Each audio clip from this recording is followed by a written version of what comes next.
Hello, and welcome to the 52nd gathering of the Adventure Party on this, the 19th of June. I'm your party leader, Brad Ludwig.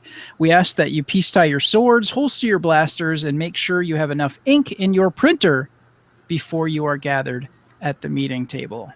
And we'll explain. That's a little hint as to what we're going to be talking about tonight. Now, our second in command here at the Adventure Party is Glenn Bittner. He is a movie reviewer on the YouTube show The B-Movie Bunker and the creator of the RPG Mistrunner. How are you today? I'm feeling rather imperial. Because I'm working on Stormtroopers. I thought maybe you're wearing a crown or... Just had some butter and... Oh, God. Only the older folks will know what that reference is to. They will. So, now with that advertising blast from the past, you're all very welcome, you older folks like us. We are going to do our regular roundtable, our game review and game news, and we are going to talk about our topic this evening, which is print. Well, actually, we're going to go first with PDF. PDF versus print. When it comes to RPGs, and we've talked in the past about how we enjoy using DriveThru RPG. They do offer both PDF and print, but more often than not, PDF. And there is a big question as to which is superior, which is more convenient, which is better to use. And it's not really a cut and dry kind of thing. So Glenn and I are going to take some time this evening to talk about what we think are the pros and cons of both PDF or print when it comes to gaming books. So we're going to kick things off as we normally do with Glenn doing his game review, and it looks like you have got an interesting game for us. What is the title of this particular game? All right. The title of this game, which is probably also one of the longest game titles of the year, is Escape from the Aliens from Outer Space. Sorry, in Outer Space. From Osprey Games. This is a reprint or a re-release of an older, well, that's not too old, but a game that came out before. It runs 2 to 8 players. It's about 30 to 45 minutes, and that's pretty accurate. Retails for about $42. Now, this game it's kind of a hidden... What the? Sorry? Okay. I didn't know if that was me or you. No, that's me. That's okay. For those of you who are checking us out on the YouTube version of this, we always do a screen share, or at least I do, and pull up Board Game Geek. And I have a feeling that Glenn has both his video window open and Board Game Geek and got double vision and wondered what the hell was going on. So, yeah. I'm confused easily and I frighten, so I may run up a tree later. I'll give you a hug. That's fine. All right. So, Escape from the Aliens in Outer Space. It's kind of a hidden identity and hidden movement game. For those who are familiar with games like Scotland Yard or Letters from Whitechapel, this kind of falls a little bit in those lines where you actually are divided into teams. Some of you are aliens, some of you are humans. The humans need to escape via escape pod. The aliens want to eat the tasty, tasty humans. You don't know who's who at the start of the game. You are dealt out cards that give you an identity at random. You can either just play at the very basic level, just saying I'm an alien or I'm a human, or you can actually get characters who will have special abilities, such as like the Brute is an alien where he's immune to attacks from anything, or there's the Soldier who is the only human that can actually attack a space that he's in, and different people have different abilities, and every different alien has different abilities. Now, the maps themselves, it's really nifty because you have a bunch of different maps you can use, and what it is it's all on basically a little booklet. It's a dry erase booklet. And there's 8 of them come in the game, so up to 8 players can each have their own little booklet to mark off where they travel. All the humans start in the same spot, and all the aliens start in their own spot. Humans can move 1 space per turn. Aliens can move 1 or 2. And if aliens manage to kill a human, they can actually move faster, because the more stuff that they kill, the faster they can move as the game goes on. Oh, boy. Now, yeah, so it's a hex-based maps. So each turn, everyone's going to secretly mark down, you have a little tracker on top of, basically it's 2 pages. 1 page is the map, 1 page is your tracker. And you're going to write down where you're ending your turn. So you might, you say you're an E1 and you're a human, you're going to end your turn by moving to E2. You can move 1 space. As I said, the aliens can move 2. So after everyone has marked down where they're moving, then in turn order, you look to see what color space you're on. If it's white, you just announce silent in all sectors, meaning you made no noise. However, if it's gray, you have to draw a card, and the cards can be various different things. Some can be just a red noise card, meaning you have to say exactly where you are. So, as I said, I moved to E2. If I had moved there and drawn a red card, I would then announce noise in sector E2. Now, everyone possibly knows that I am in sector E2, because there's also a green noise card, which is a false noise. So you can announce anywhere that you want. So I'm on E2, but if I draw a green one, I might say noise in L13, trying to throw people off. I could announce where I'm standing as well if I'm trying to think that people think they know where I am, and then they think I'm lying. And there's lots of mind games you can play with this one. There's also equipment you can pick up in the advanced game. Different equipment, generally usable only by the humans. Some aliens can use very specific things, but you might get a shield, which means if you get attacked by an alien, the shield will protect you for a turn. Or you can get a sedative, which means you can move silently even when moving through a gray space. And most of these are one-time use only. So as you're moving around, as I said, humans are trying to get to escape pods. If you get to one, you then have to draw from the escape pod deck, because there's actually one of the escape pods, unknown at the start, will be broken. So as we had in one game we played, one guy got to an escape pod and he drew from the deck. He drew the broken one on the first time. So now he has to go to a different escape pod. It's pretty cool because you're trying to deduce who everyone is based on how they're moving. And I've spent one game chasing someone I thought was human who ended up being another alien. So I wasted a lot. We both wasted a lot because we were both kind of chasing each other around, and we were both in the same team.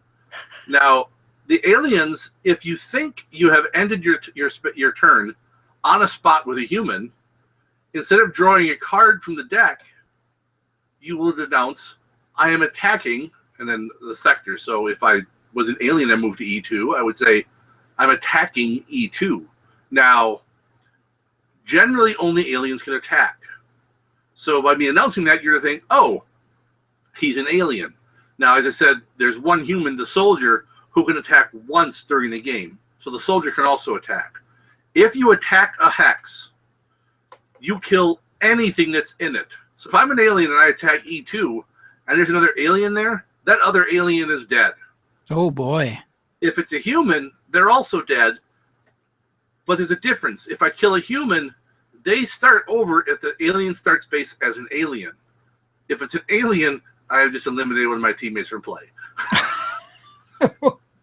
So the humans, only one human will win. That is whoever gets to an escape pod first, a working escape pod. That human would win. The aliens will win if they kill all the humans, or if the humans don't reach an escape pod within a certain number of rounds. I believe it's 40, which seems like a lot, but the second time we played, we got up to like number 32 for rounds, for turns, before someone finally got away, and I missed him by 1 space because you can't double back. Ooh. And I thought, I'm like, he's going. I know about where he is. So I went to the escape pod and I attacked a square next to it, and then I couldn't get, because I had to move. I moved away, and then he went right where I had been standing, where I attacked. So I couldn't get him, and he got away. That little dirty. But yeah, it's really cool because you've got this whole secret movement and secret identities at the start. You don't know who's who. It can be a little frustrating for some people if you don't like deduction type games, because you will be chasing your own tail every now and again, because you don't know, is that person really making noise from where they are? Did they get a false noise? One of the aliens I played, he treated every card he drew as a noise anywhere. So I could make up wherever it was every single time, which was screwing with some people, because I'd be halfway across the board from where my last space was. I'm like, there's no way you that's 20 squares. You couldn't have moved 20 spaces in one turn. So it really is a nifty game. And I love the fact that you get these nice dry erase. You just come with paper maps, and then you would just use them up and they'd be done. But now you've got this dry erase, which is wonderful. And yeah, it's just super cool. We played it 3 times last Sunday, and same guy, freaking human, same human won. He was human 3 games in a row, and he won every time. It was so annoying. I did get to kill 2 people. I was an alien every game. I got to kill 2 people at least, which made me happy. But it was just... And the smug look when they get away, it's like, I escaped. And like, yeah, till now. And no, we'll be back. We'll be back. And this did win an award, it looks like. Did it? The Diana Jones Award for Excellence in Gaming. Well, it was it was a nominee. I apologize. Okay, yeah. Yeah, it was originally in 2011. It just was re-released just a couple of weeks ago with the better components. If you look on the Board Game Geek, you can see both the paper maps and then also to show some of the dry erase. And it's just really well done. I like the art style for it too. It's that kind of silhouette-y kind of art style, and it fits really well. And it does get a bit creepy. I didn't see it as much because I was the stalker the whole time, but I could see the worry on some of the humans' faces when you could tell you were getting close to them, because they'd be getting really nervous looking, and they'd just be fidgeting more, because it's like, I have to if I guess the right one, I'm going to land on top of them. But that's the thing too, is if I land on you, you only die if I attack you. Yep. So if I don't know I'm in the same space as you, oh, that's too bad. And I actually had another alien attack me once. We were in the same square and he attacked. However, I was lucky because I was the brute, so he didn't kill me. No, otherwise, I would have been out of the game. That's the one that went 32 rounds, and that was on turn 9. So, wow. And yeah, if it gets down to one alien, he's really kind of. It's hard if you can't figure out who the other aliens are if you're an alien, because you really need to kind of coordinate a bit to try to pin the humans down, because if you're all off going your own ways, it can really, the fact that you have to catch that human in the right spot, it's really hard. I mean, like I said, I managed to do it twice, but that was in 3 times in 3 games, and it was just because everybody was moving. All the humans were moving to the same area, so it was kind of a lucky guess to finally just get one, because it's like, well, I know there's 3 people over here. I'm going to get one of them eventually by just jumping somewhere and attacking, because I know where they're all going, because the escape pod they just left was all broken. And I know that they weren't lying about their locations, because as soon as that escape pod was broken, I could see the dejected looks on their faces. Yeah. Especially the person who flipped over the one broken one. I'm like, I'm going to get you. And then that is the person I ate. So, but yeah, it's a really cool game, and it's, as I said, it can be frustrating. So if you don't like games where at times it feels like you're smashing your face into a brick wall, this might not be for you. The first game we played, the human, he just kept drawing blank cards, which basically means he can just say it's silent. Oh, I didn't mention that one. Yeah, one of the cards you can draw is basically it's a silent card, so you don't have to announce where you are.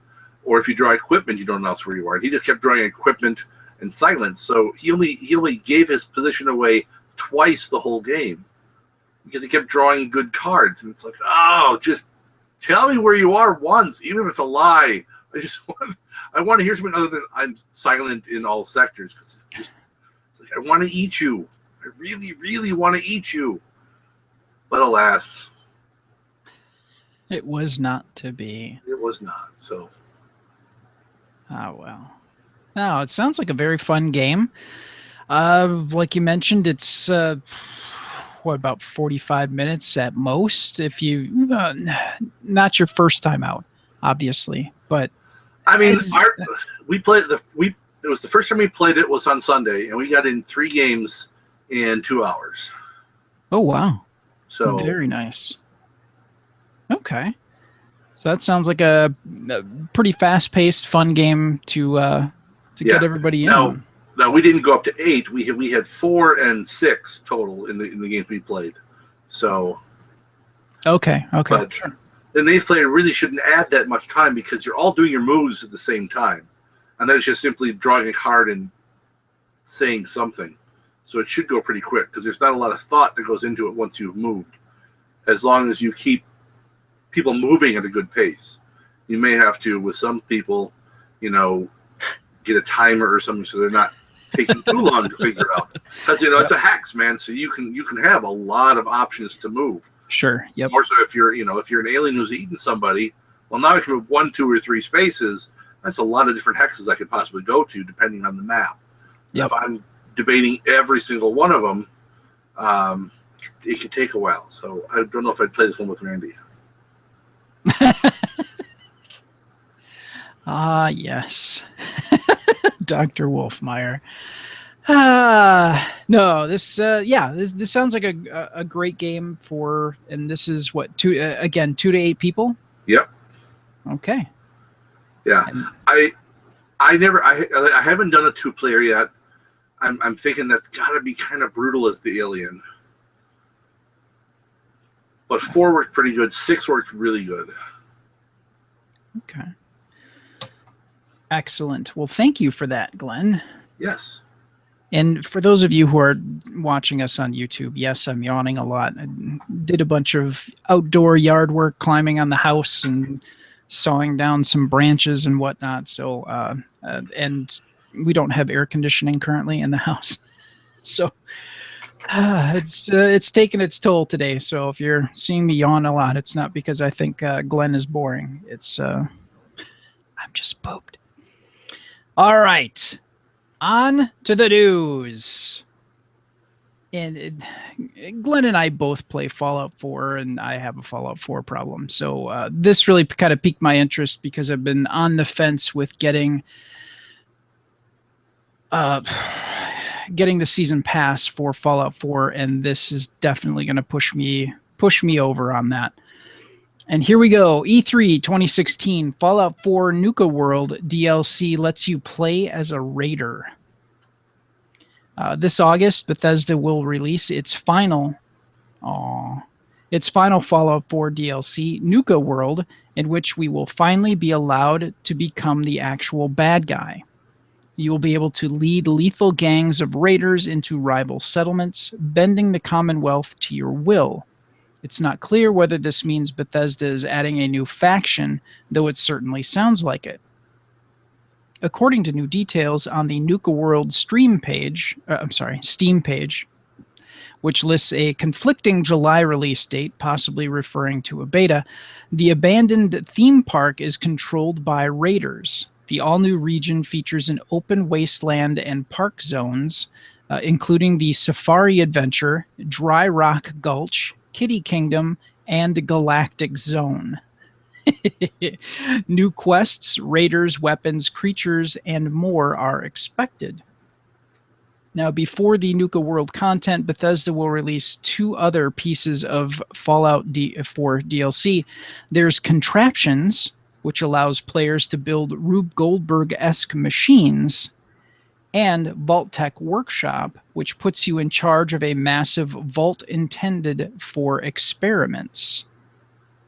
Contraptions is expected this month, and Vault-Tec Workshop is coming in July. Betas for each DLC pack will arrive on all platforms later this year.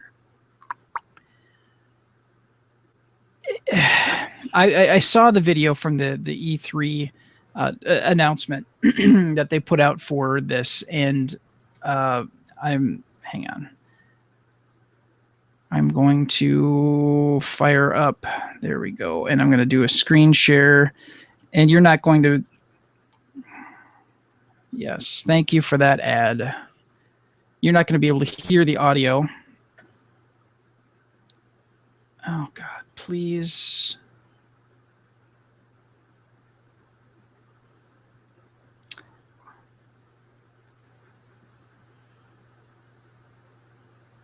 And here comes, there we go.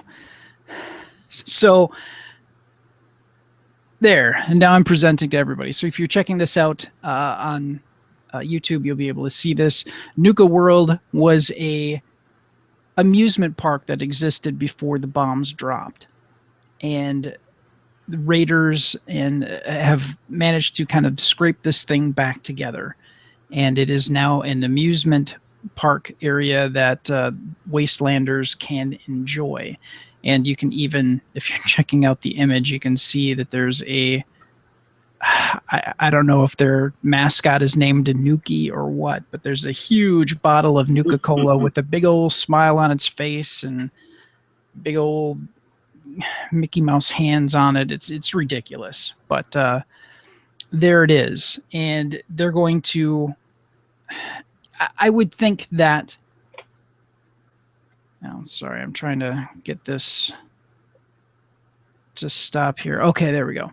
So when it comes to, we talked about the Rube Goldberg-esque part, which is contraptions. I'm kind of wondering if they're going to have like rides and things like that, if they didn't have to build some kind of physics or some kind of engine to deal with rides that move. And because in watching the video of contraptions, they literally, somebody takes a bowling ball and they've got pre-made channels in which this thing can move through and trigger other things to happen. And it's really, really interesting. So I think with contraptions as well, you're going to be able to, with these Rube Goldberg-esque type things, you can actually mass produce certain things. Like somebody made a teddy bear machine and it made teddy bears. So there's the possibility of mass producing things that maybe you need to build other stuff. So maybe you can mass produce clipboards so you can have more wood, but you would need wood to make the clipboard. So I don't know. There's something else to it, and I can't wait to see more about the contraptions and Nuka World. Making teddy bear ammo for my junk jet. Yes. I have yet to find the junk jet. Where does a junk jet come into play? Is that in regular Fallout 4? Yep. Okay. I don't remember where I found it, but yeah, I just got. I bet the internet knows. I'm sure it does, and I'm not going to waste time with people listening right now to try to find it. At this point, I'm at level 69 or level 70, I don't recall, and I just got Curie as a companion, and I just transferred her over to the synth body. She is now basically dressed like Trinity. She's got a coarser outfit that I put with the Ballistic Weave Mark V in for her, because Curie actually has hit points, and I know as a robot she could actually be destroyed, it looked like, from what I read. So nah. Really? Okay. None of your companions can actually die. That's what I was reading the Nukapedia, and it's been pretty accurate so far. So she took a hit and she's like spraying sparks when she was in the Nannybot body, and I was like, oh God, what's gonna happen now? So whatever, she looks kind of badass in the Trinity from the Matrix outfit that I with the Courser outfit, and then I gave her their goggles that are form-fitting, so they kind of look like the sunglasses that Trinity had from the Matrix. So with that short haircut, I'm like, this is perfect. So, and maybe I think too much about the game and how things look. So, all right, moving on. It's good stuff. So the season pass is what, $49.99 now. So not only would you get Wasteland Workshop, not only would you get Far Harbor, but you would end up getting Nuka World Contraptions, and there's something else that I'm missing in there, I know. But it's well worth it, and everything that I have found in Fallout 4 has just been. I don't think that there's a storyline that I've run into where I've gone, I just finished out the Lukowski canning thing where you find out what the mystery meat is. Oh, yeah. Which, yeah, I kept looking for terminals to find more stuff, and you get to the very end, it's like, oh, okay. And that explains that. And then, of course, once you find out the secret, things go sideways pretty quickly. So there you have it. Fallout 4. I play it way too much, think about it way too often, and I probably need help. On that note, we have other shows you can listen to if you want to clear your mind of constant thoughts of Fallout 4. Perhaps you could listen to something called the Sci-Fi Survival Guide, which Daryl Johnston has put together.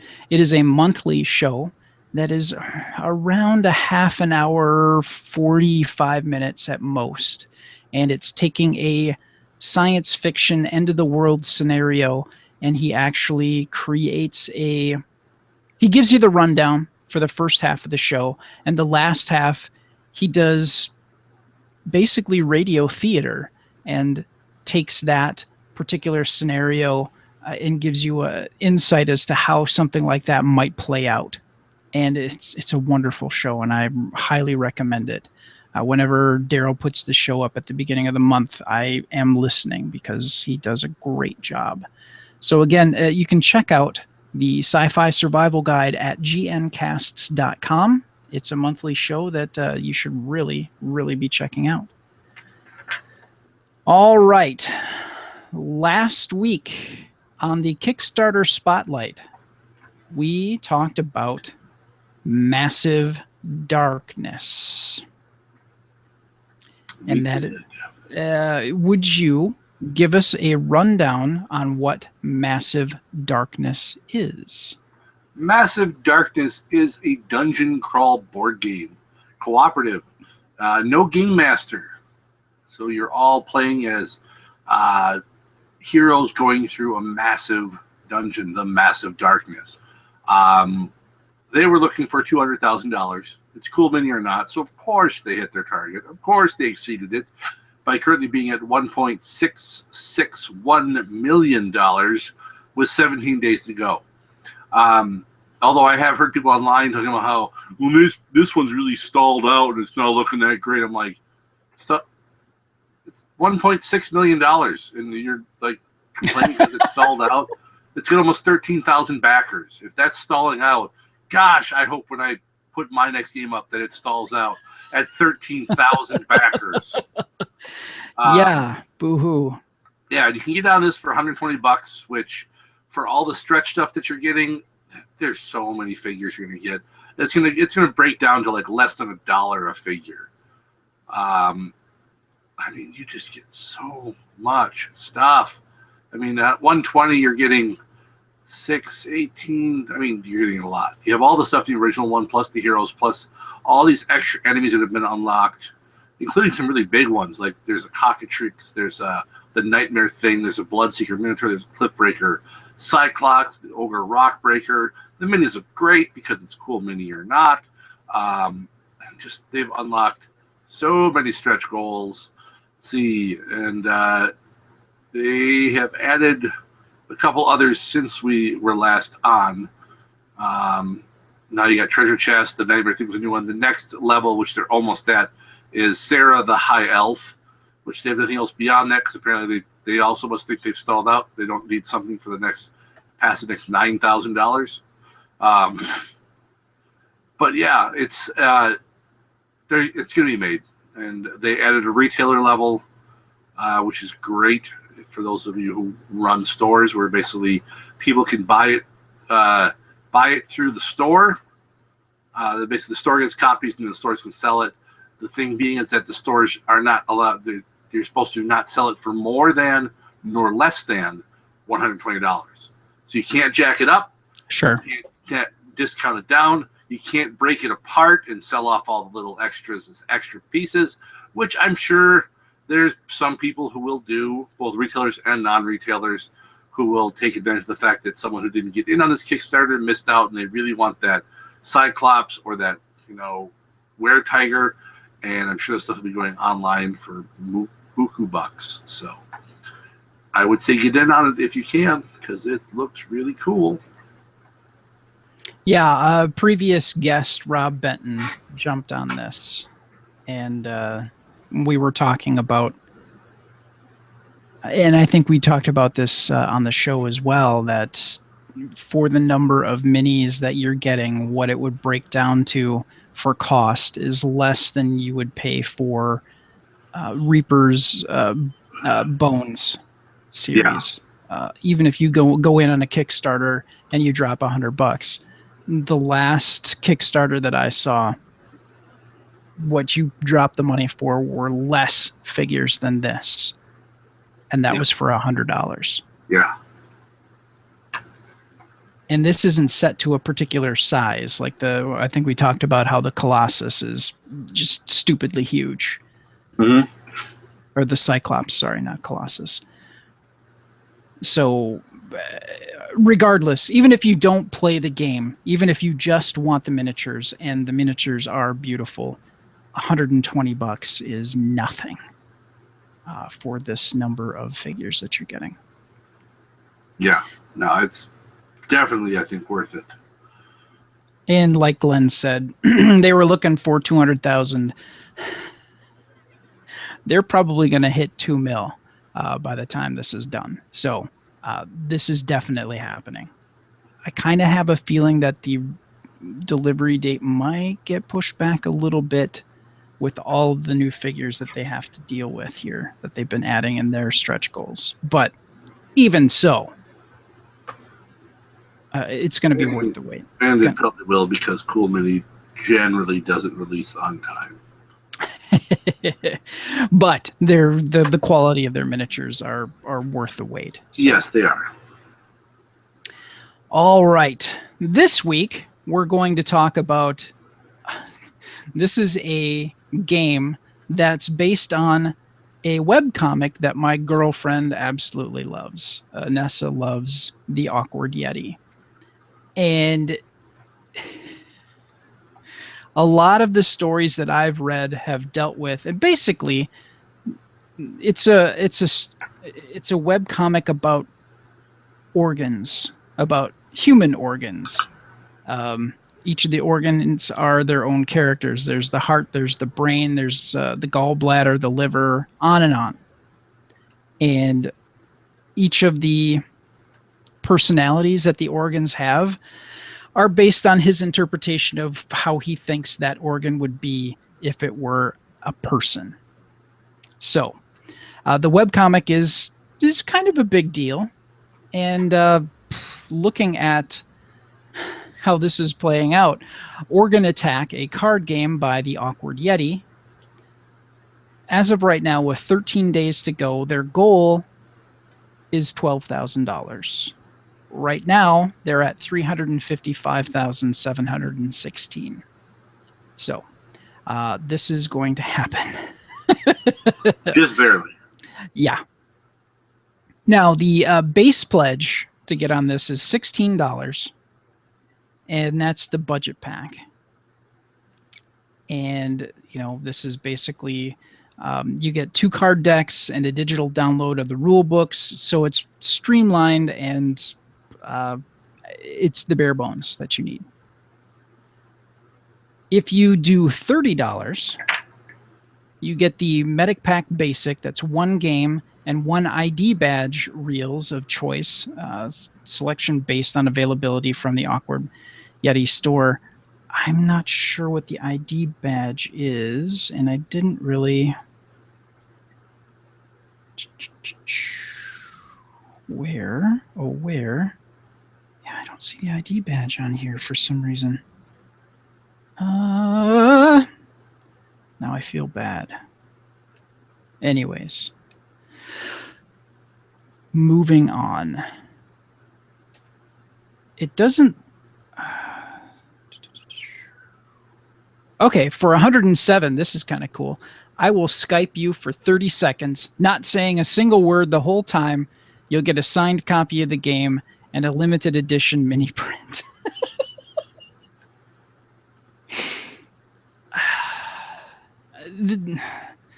This gentleman, Nick, he's the artist and creator of the Awkward Yeti, and he's a very funny and very interesting dude.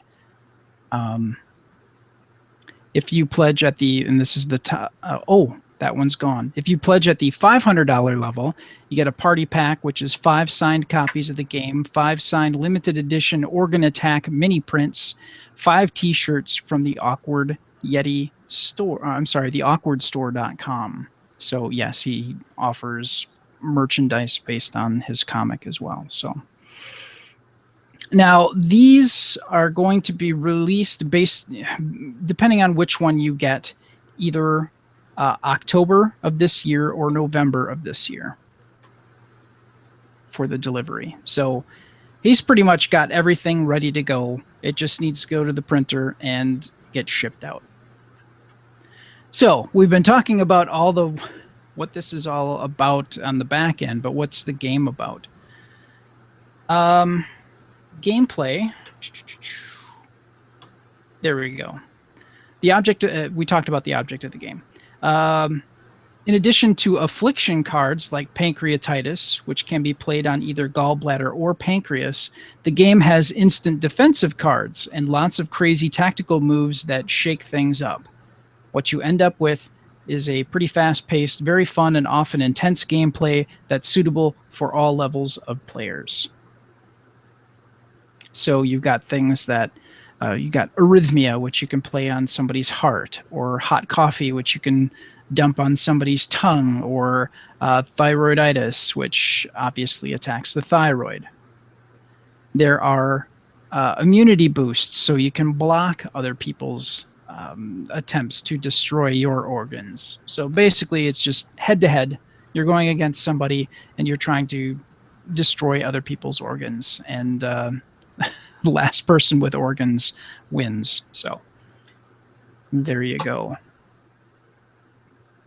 Have you ever read or have you ever heard of the Awkward Yeti before today, Glenn? I have heard of it, but I have never read it. Now, having heard a little bit about kind of the sense of humor involved, and I trust Anessa's judgment, I may have to check this out.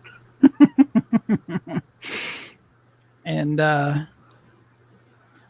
as a special thing for the folks that are checking us out on YouTube, you can take a look at one of the strips from the Awkward Yeti, and it's the liver and the gallbladder talking, and the gallbladder is all sad because it made these particular stones, and it's very proud of it and showing it to the liver, and the liver's having none of it. So. Liver's such a jerk. The liver is kind of a dick, not going to lie. And like I said, each of the organs has their own personality, and it's a great webcomic. If you do nothing else with this information I've just given you, check out theawkwardyeti.com. You will not be disappointed. The archives are expansive, and the comic strips are very funny. So. There you go. This week we are spotlighting Organ Attack by the Awkward Yeti folk. So, on to our discussion. And our discussion, as we mentioned earlier, is PDF versus print. Now, we've spoken to Chris Tregenza of 66. We've spoken to Matthew McFarlane from Chill. We've spoken to a number of folks who have put together games, RPGs more specifically, and are offering either just a PDF version or a PDF and a print version, or I'm kind of, to my mind, I can't think of somebody that we've talked about where they haven't offered a PDF alternative. PDF is just kind of a given. Yeah. Now, because it doesn't cost really the author or the production company anything more. Yeah, because all they've done basically is it's gone through the editing process, and it's, the layout's done. It's everything that you would need to do to get it to print. So you're not really out anything. I mean, it's just a part of the process. So at that point, since you've got something that is PDF ready, why wouldn't you kick something out like that?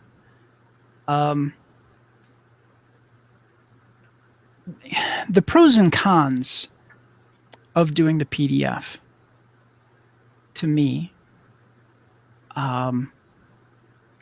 while I don't mind having a PDF of something for reference, sometimes it's not easy to search through a PDF, depending on what type of tablet you're using, or what your particular PDF reading program is capable of, based on the device that you're using. Like, trying to use it on my phone is not always the best.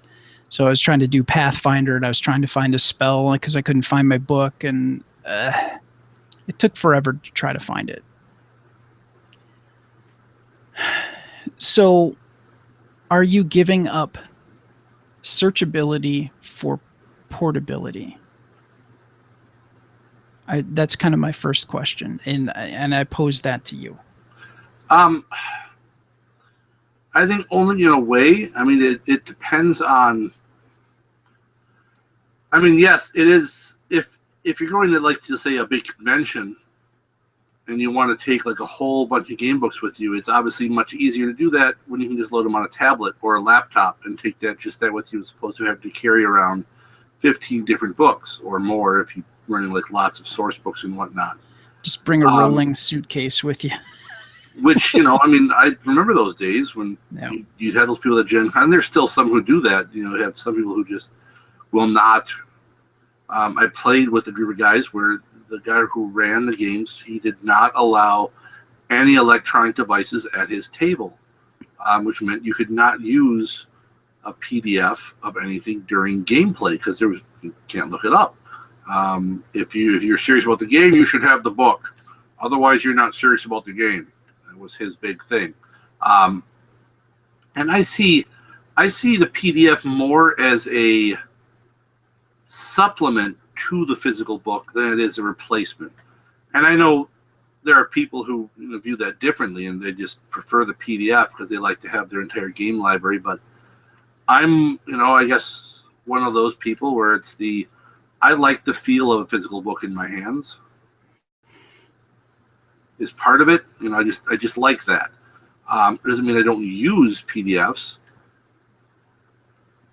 But yeah, I mean, you get the portability, but it can be hard to search for, especially, if you don't have a tablet. Not everyone has a tablet, or and reading on a phone for old fogies like me. I don't want to read that stuff, in microscopic print. And if I'm passing it around the table where people are, going through and making characters, do I want to be passing my tablet or even my, if I don't have a tablet, my laptop around for everyone, to be going through? And in some ways it's inconvenient to have to do all that.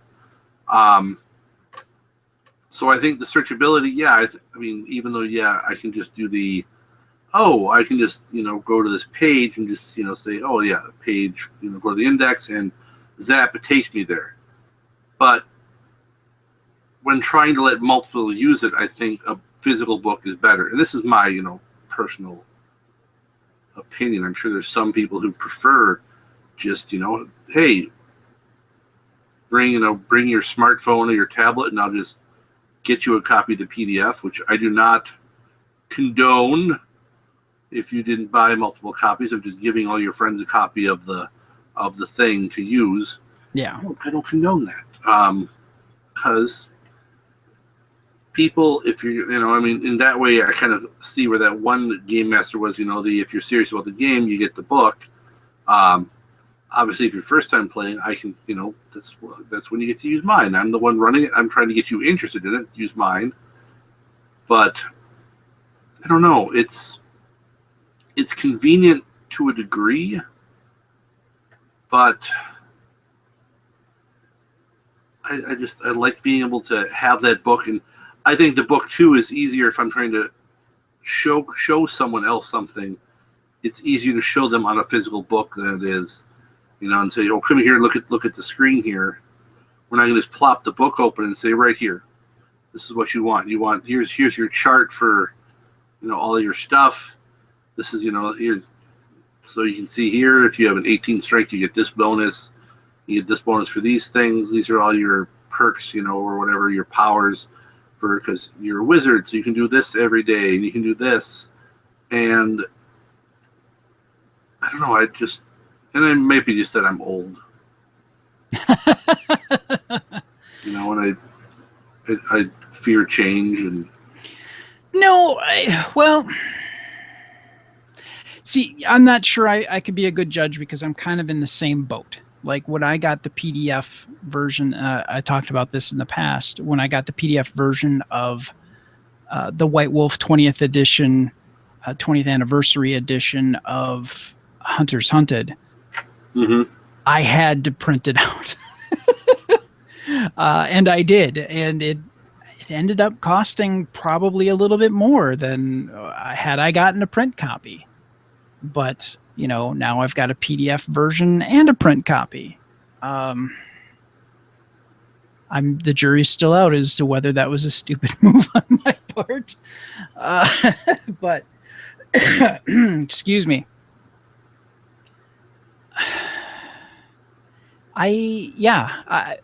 My big issue is, independent, like I when I started earlier with this, depending on what program you're using to peruse, look through your PDF, to me, I like to bookmark things. So if there's a section that I know that I'm going to be coming back to probably quite often, not even so much with playing the game, but just as I'm reading further ahead, I need to reference back to something to make sure I've got, the rules perfectly set in my head. It's nice to be able to have a physical copy where I can just bookmark something. Now, that said, current versions of at least the desktop version of like a Adobe Acrobat Reader, you can bookmark things. Yeah. You can highlight things. You can do some of those same things. So that excuse doesn't entirely work. But again, that's device dependent and software dependent for that device. So just to get around the possibility that I'm not going to have that capability on whatever device I might be using at that particular moment in time, to me, it's just nicer to have a physical copy. And two, I like having a full library of books. That's how you and I started. We bought the physical books, and to me, even though with the PDF option, it is kind of a waste of space. I'm going to admit it. But there's something to there being a point of pride of being able to look at a shelf and go, those are all the books of games that I really love. And maybe they're not all games, maybe they're supplements for the games, but they're systems that I truly enjoy. And it's just really nice to look over there and go, yeah, I've got it. I've got all of it. Well, and the other thing I will say too about it, the joy of a physical book is it's not outlet dependent. Yeah. If you run out of power, you can just find a candle, strike a match, and you can still read your book. Yeah. So yeah, there is that too. At the end of the day, you're going to want to own and consume things the way you like to. And whether that's a physical copy of a book or a digital copy of a book, that's your choice. And I guess we're not really going to be as Glenn likes to say, I'm not the arbiter of your fun. We're not going to be the arbiter of how you deal with having a library, and whether that's a digital library on a laptop or your desktop or your tablet, or if that's an actual bookshelf library of books. At the end of the day, it's always going to be what's best for you, what you truly enjoy, because you're the one that's going to have to use it. So it should be all about what you like, what you enjoy, and you're spending the money for it, so you should get it the way you want it. So yes, you can have it your way. You can have it your way, not unlike Burger King. All right. On that note, we're going to wrap things up here. Actually, I wanted to add one other thing on the PDFs. Yep. Where I think they actually are a big benefit is for the indie producer. Okay, I rescind the wrap up. Here's a good Yeah. point to make. Absolutely. Because, for example, I use my own game. I've sold more PDFs than I've sold the physical book because I can sell the PDF much cheaper. Yeah. And if it's a game you've never heard of, made by someone you've never heard of, and in my case, made by someone who, until that point, had made nothing else before, saying, I'll take a $10 or $15 chance is much different than, if I have just the physical book where it's do I want to spend $35 on this or $40 on this for the, when I had my hardcover. Yeah. And getting people to bite on that PDF was easier. It was also an incentive tool for selling the actual physical book, because I'm one of those people, when I sold my game, it's you bought the physical book, you get a free PDF copy with that. Because as I said before, I think the PDFs are a great supplement to a physical book. Yeah. Especially if it's a game you're just learning, and it's like, I'm going away on a trip for, and I'll be in the car for 4 hours. I can just read through this and I can just have it on my phone or my tablet, so it's not taking up space in my backpack or suitcase or whatever, if you're one of the people who actually has real luggage. So I think for the indie producer, it's a more crucial thing than it is for the big guys. Although I think because of that, it's making it more important for the big guys to have PDFs as well, because people want it. And I know people who get PDFs as well as physical copies of games, and a lot of times those PDFs never get used. But it's the fact they want it because they just want that option if it ever strikes their mood. It's like, yes, I can just pop this up right here. And I've done character creation using a PDF where I can simply I do a screen share with people. That way I'm not giving the thing away, but I'm like, we're making characters for this game we've never played before. Here, you can see here, this is what you need to know to do this. But yeah, for the indie game producer, I think it's definitely a very crucial thing for them. Yeah, and one of the Patreon donations that I make monthly is to Raging Swan Press, and they specialize in supplements for helping make RPG games, and it's not setting specific. I'm sorry, it's not. It's not company specific. It's not. Words are. My brain is System like specific? System specific. Thank you. All that sun-baked brain is really starting to kick in now. Yeah, it's not system specific. So when you are, for me, their Patreon is $2 per supplement that they put out. And I put a cap on mine for, I'll get 2 supplements a month, but they offer like 5. So for $10 a month, you get, and they're useful things. They're not throwaway garbage. Raging Swan does a great job with what they put out. So, and they don't put out just supplements. They do put out settings and campaigns and things like that as well. So they're always working on something. And that is all PDF based. So there is definitely, for, like you say, for smaller presses or for people that want to put out smaller products and things like that, it doesn't really pay in that case to actually offer a physical copy. It just makes sense for you to offer a PDF and people can print it out or whatever. That's up to them.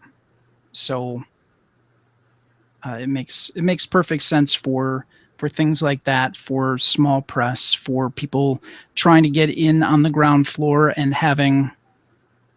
starting to develop a resume of product, essentially, that they've put out. And, maybe they work into offering hardcover versions of their stuff, but that's maybe for a time later on. That said, offering the PDF, even after they get to that point, still makes perfect sense. Well, and I will also say, with the PDF as well, is compared to a physical book, is I think there's a lot less. When people buy a physical RPG book, they expect a certain level of artwork. Yes. Not just so much quality wise, but number. They expect certain number of pieces of art per page of the book or whatever. And I think, sure, at least in my experience with PDFs, games that start or are solely just PDF, is there's a lot less art because it's not.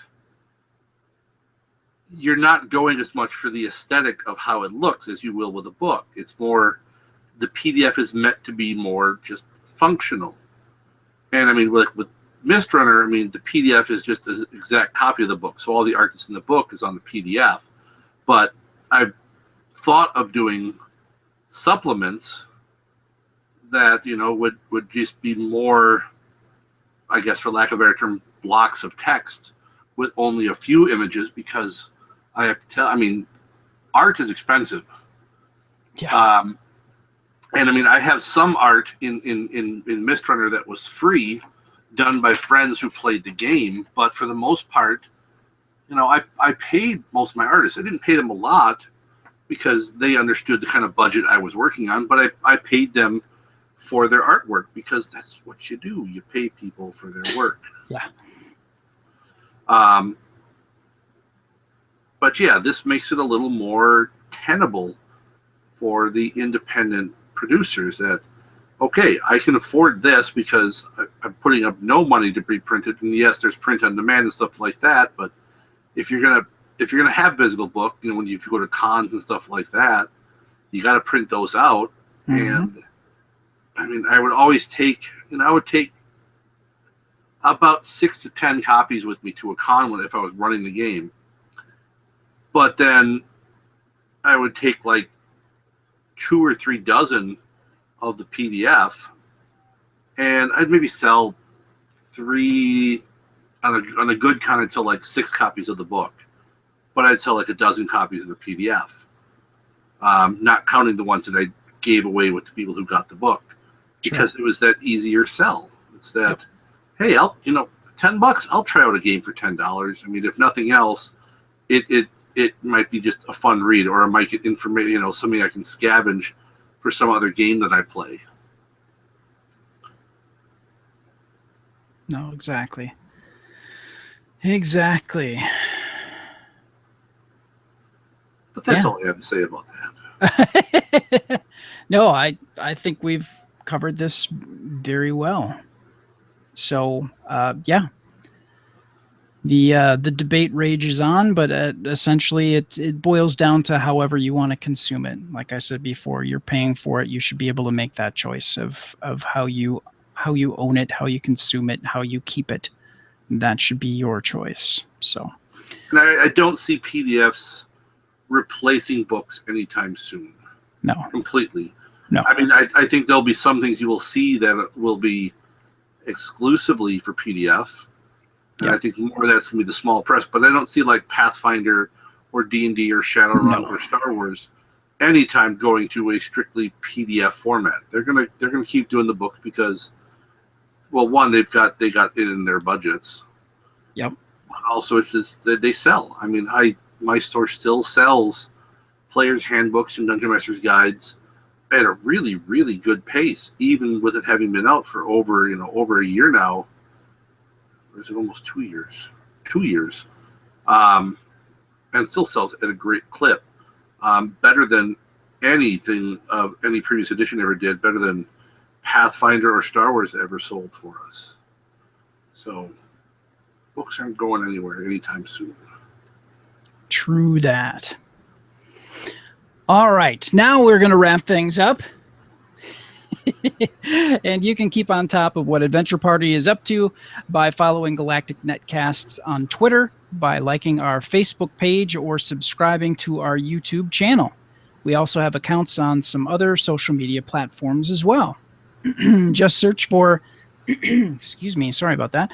Just search for Galactic Netcasts or click on corresponding logos in the top right of our main webpage at gncasts.com. You can support all that Galactic Netcast does by making a monthly recurring pledge at patreon.com/galacticnetcasts. Your $1, $3, or $5 every month, should have said dollars every month, helps us pay for operating costs such as web and audio hosting. And the best part is, at every level of giving, you will get a bit of bonus content that other listeners won't have access to. Again, if you want to contribute, go to patreon.com/galacticnetcasts. And for more on this podcast, including show notes, contact info, and more, go to gncasts.com/adventure. And you can subscribe to this podcast by going to gncasts.com/subscribe, or search for us on iTunes, Stitcher, Google Play Music, or anywhere fine podcasts are offered. So thanks, Glenn, for taking the time to talk about the great debate of PDF versus print. Where can people find out more about you, what you do, and more about your RPG, Mistrunner? You can find out more about me by going to the Facebooks. I've got some Mistrunner stuff on there. There's mistrunner.com, which is sadly neglected. And I want to change that, but I'm a procrastinator, and I like Fallout 4 too much. Here.